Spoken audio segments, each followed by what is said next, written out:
Hello friends, welcome to my channel. आज हम बात करेंगे MGP 10 के बोथ मीडियम के, वो भी इम्पोर्टेंट क्वेश्चंस। ओके, ये वीडियो बोथ मीडियम के स्टूडेंट्स के लिए है।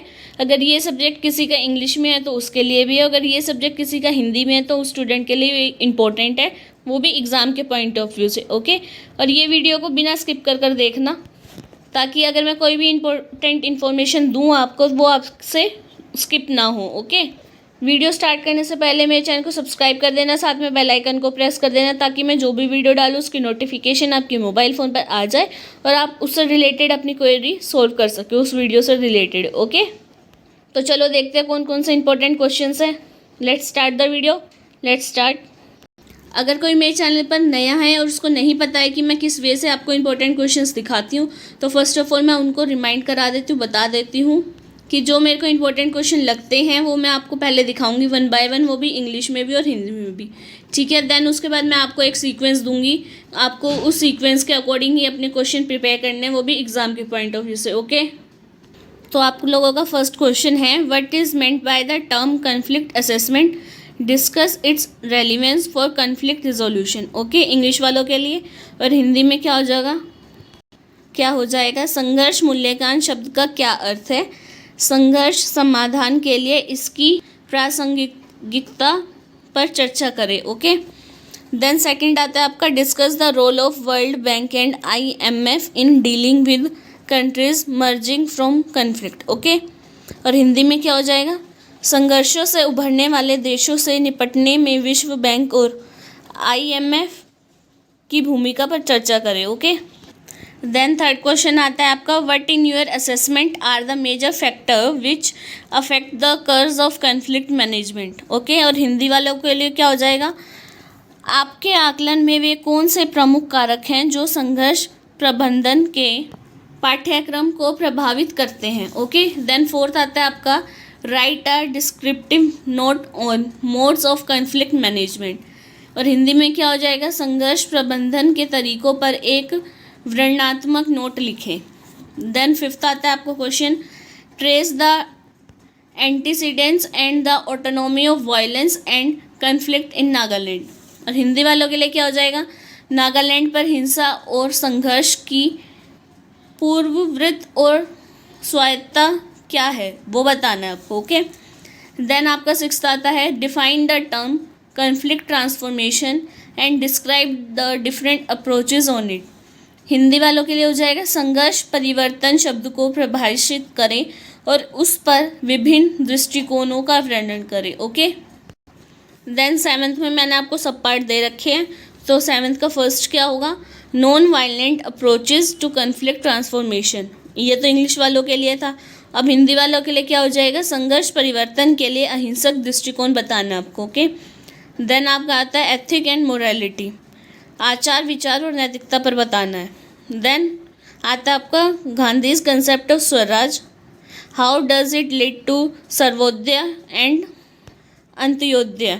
ओके, और हिंदी वालों के लिए क्या हो जाएगा, गांधी की स्वराज की अवधारणा क्या है वो बतानी है, और यह है सर्वोदय और अंत्योदय की ओर कैसे ले जाता है आपको। ओके, देन आपका आता है two approaches of conflict management, संघर्ष प्रबंधन के दो दृष्टिकोण बताने आपको। ओके, देन आपका आता है define conflict management and explain the different processes and technique of conflict management. Okay, और इसकी हिंदी वाले बच्चों के लिए क्या होगा वो अभी दिखाती हूँ। हिंदी वालों के लिए होगा, संघर्ष प्रबंधन को परिभाषित करें और संघर्ष प्रबंधन की विभिन्न प्रक्रियाओं और तकनीकों की व्याख्या करें। राइट, देन आपका एट्थ क्वेश्चन आता है, what in your view are the reason behind the initiation of the Champaran Satyagraha campaign, evaluate the initiative in dealing with the crisis. English वालों को आगे समझ। अब हिंदी में क्या होगा, आपके विचार में चंपारण सत्याग्रह अभियान की शुरुआत के पीछे क्या कारण है वो बताना है, संकट से निपटने में पहल का मूल्यांकन करें। ओके, जो इम्पोर्टेंट चीज़ है जब मैं आपको सीक्वेंस बताऊंगी उस टाइम पे बताऊंगी। ओके, अभी आप क्वेश्चंस देखो। नाइन्थ क्वेश्चन आता है आपका, identify the main causes for the problem of violence in Punjab and how the evolving conflict was managed. Hindi वालों के लिए हो जाएगा पंजाब में हिंसा की समस्या के मुख्य कारण की पहचान करें और उभरते हुए संघर्ष का प्रबंधन कैसे किया जाएगा वो बताना है, राइट। देन मैंने आपको 10th में भी सब पार्ट दिए हैं कि ताकि आपको कोई भी क्वेश्चन छूटे ना, इस वजह से, ओके। तो फर्स्ट क्या होगा इसमें, write a note on Johan Galtung's conflict triangle, okay. और हिंदी में क्या होगा, जोहान गैल्टंग के संघर्ष त्रिभुजों पर एक टिप्पणी लिखना है, ओके। फिर आपका आता है 3 chief task of peace building, is it possible to suggest a hierarchy among them. Hindi वालों के लिए हो जाएगा शांति निर्माण के 3 प्रमुख कार्य क्या है, क्या उनमें से एक पदानुक्रम का सुझाव देना संभव है। देन आपका आता है major contingency theory of conflict, संघर्षों के प्रमुख आकस्मिक सिद्धांत क्या हैं वो बताने। देन आपका आता है discuss the Satyagraha campaign led by Gandhi in south Africa, Hindi वालों के लिए हो जाएगा दक्षिण अफ्रीका में गांधी के नेतृत्व वाले सत्याग्रह अभियानों की चर्चा कीजिए, ओके। देन आपका 11th क्वेश्चन आता है what is peace building, distinguish peace building from peace keeping and peace making, Hindi वालों के लिए क्या होगा, शांति निर्माण क्या है, शांति निर्माण शांति स्थापना और शांति व्यवस्था से कैसे भिन्न है वो बताना। फिर आपका आता है 12th what do you understand by Gene Sharp strategy non violence discuss, जी। और हिंदी वालों के लिए क्या होगा, जीन शार्प की रणनीतिक अहिंसा से आप क्या समझते हैं। देन 13 में भी मैंने आपको सब पार्ट दिए हैं, what do you understand by post conflict reconstruction and rehabilitation, highlight the role of media in this task, Hindi में हो जाएगा उत्तर संघर्ष पूर्ण निर्माण और पुनर्वास से आप क्या समझते हैं, इस कार्य में मीडिया की भूमिका पर प्रकाश डालिए, ओके। देन आपका आता है describe the role of civil society groups in the post conflict reconstruction and rehabilitation, Hindi में होगा संघर्ष के बाद के पूर्ण निर्माण और पुनर्वास में नागरिक समाज समूहों की भूमिका का वर्णन कर सकेंगे, ओके। 14th आता है आपका how do you analyse conflict and what are the key element of conflict analysis explain, आप संघर्षों का विश्लेषण कैसे करते हैं और संघर्ष विश्लेषण के प्रमुख तत्व क्या है वो समझाना है। देन 15th आता है आपका right a source of conflict, संघर्ष के स्रोत लिखने हैं, ओके। देन आपका आता है what factor do you think are responsible for the continuing conflict in Afghanistan, Afghanistan में जारी संघर्ष के लिए आप किन कारकों को जिम्मेदार मानते हैं। Last question role of UN in helping conflict ridden society, संघर्ष ग्रस्त समाजों की मदद करने में संयुक्त राष्ट्र की भूमिका बतानी है। फाइनली यहाँ पे आपके क्वेश्चंस होते हैं ओवर, कि मेरे को जो एग्ज़ाम के पॉइंट ऑफ व्यू से इम्पोर्टेंट लगते हैं वो मैंने आपको बता दिया। अब मैं आपको सीक्वेंस बताऊंगी, ओके। देन 1-2 क्वेश्चन में मुझे आपको कुछ बताना है तो आप वो प्लीज़ ध्यान से सुन लेना। अगर वो क्वेश्चन एग्ज़ाम में आ गया और आपने वो चीज़ें नोट नहीं करी तो वो आपके मार्क्स वहाँ पे कट सकते हैं, राइट। तो चलो देखते हैं सीक्वेंस। हाँ, ये वीडियो थोड़ी लंबी हो जाएगी बट आपको समझ अच्छे से आएगा। कोई भी क्वेश्चन ऐसा नहीं है जो मैंने छोड़ा हो कि एग्ज़ाम में आने की, उसकी जो भी पॉसिबिलिटीज़ है वो मैंने आपको बता दी है, ठीक है, कि कौन कौन से क्वेश्चन किस टाइप के हैं। अब सीक्वेंस सुन लो, ठीक है, उसके बाद बात करते हैं, ठीक है। तो फर्स्ट पे आपका लिखा है मोस्ट इम्पॉर्टेंट, इट मीन्स सबसे पहले आपको इसमें मोस्ट इम्पॉर्टेंट वाले क्वेश्चंस करने हैं। देन उसके बाद 4, 3, 2, 1 टिक वाले, ओके। ये आपका सीक्वेंस बन गया, राइट। तो फर्स्ट पे मोस्ट इम्पॉर्टेंट है, सेकंड पर 2 है, थर्ड पर 2 है, फोर्थ पर 2, फिफ्थ पर 4, 6 पे मोस्ट इम्पॉर्टेंट, उसके बाद 7th के फर्स्ट पार्ट पर है 4, फिर 2, फिर 2, फिर 3 एंड फिर मोस्ट इम्पॉर्टेंट, ओके। अब जो मुझे आपको इम्पोर्टेंट बात बतानी थी जिस क्वेश्चन से रिलेटेड, तो वो ये वाले क्वेश्चन है जिसमें 2 अप्रोचेज ऑफ कॉन्फ्लिक्ट मैनेजमेंट है।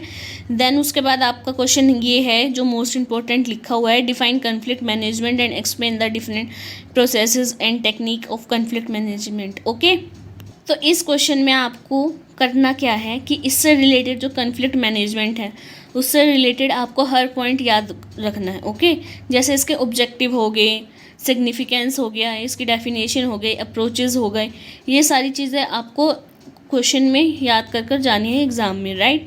क्योंकि अगर किसी भी वे में आपका ये क्वेश्चन आता है तो आपको वो आना चाहिए एग्ज़ाम में। ओके, तो फर्स्ट तो यही था कि इस टॉपिक से जैसे डिफाइन कॉन्फ्लिक्ट मैनेजमेंट है, कॉन्फ्लिक्ट मैनेजमेंट से रिलेटेड जितने भी क्वेश्चंस बनते हैं आपके, जैसे ऑब्जेक्टिव हो गए, रिजोल्यूशन हो गए, सिग्निफिकेंस हो गए, अप्रोचेस हो गए, 2 अप्रोचेस से ज़्यादा मत करना, 2 अप्रोचेस बहुत हैं। ओके, फर्स्ट थिंग तो ये थी। अब सेकंड आगे बताती हूँ, राइट।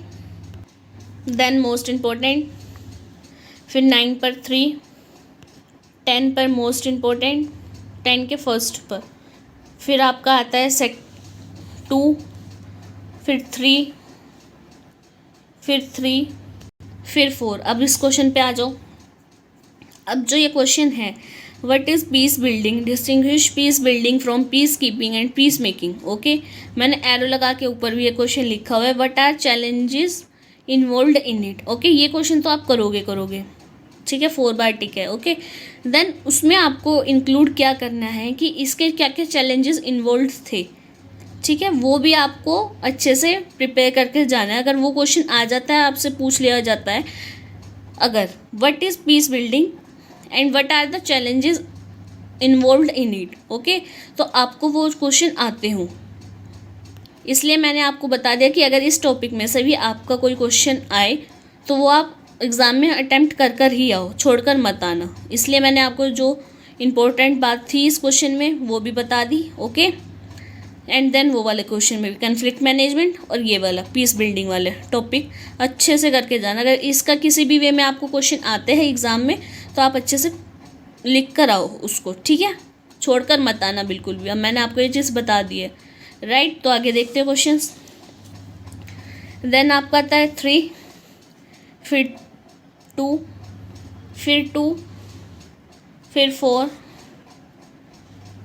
फिर 15 के फर्स्ट पर 3, देन 2, देन 2। ओके, जो मैंने आपको इसमें इम्पोर्टेंट बताया है वो उसको ध्यान में रखना, उन दोनों टॉपिक से रिलेटेड। ओके, एंड अगर ये वीडियो किसी ने स्किप करी होगी और वो क्वेश्चंस की इम्पोर्टेंस नहीं सुनी होगी ढंग से, तो आपके एग्ज़ाम में अगर वो क्वेश्चन आएगा तो आप उसको अच्छे से अटैम्प्ट नहीं कर पाओगे, राइट।